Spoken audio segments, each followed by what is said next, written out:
السلام علیکم، امید ہے کہ آپ ٹھیک ہوں گے۔ عربی میں مٹی لے کر آؤ، اس کو کہتے ہیں جیب تراب۔ التراب بھی آپ کہہ سکتے ہیں۔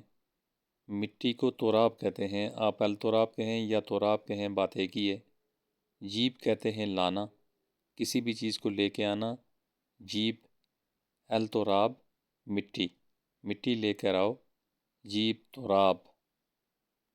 اب اگر آپ کہتے ہیں کہ ریت لے کر آؤ، ریت جو ہوتی ہے ریت کو کہتے ہیں رمل۔ الرمل بھی آپ کہہ سکتے ہیں، لیکن رمل بھی آپ کہیں پھر بھی عربی بولنے والے لوگ سمجھ جاتے ہیں۔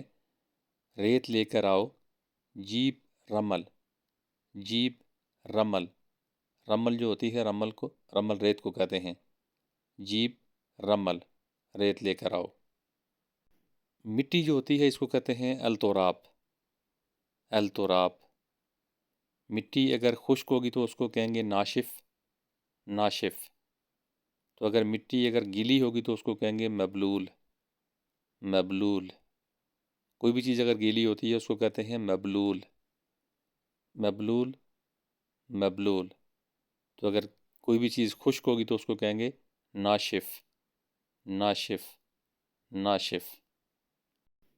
امید ہے کہ آپ کو ویڈیو پسند آئی ہوگی۔ ویڈیو پسند آئی ہو تو ویڈیو کو لائک لازمی کیجیے گا، میرے چینل کو سبسکرائب کیجیے گا، اور ویڈیو کو دوسرے دوستوں کے ساتھ بھی شیئر کیجیے گا تاکہ کسی اور کا بھی فائدہ ہو۔ Thanks for watching.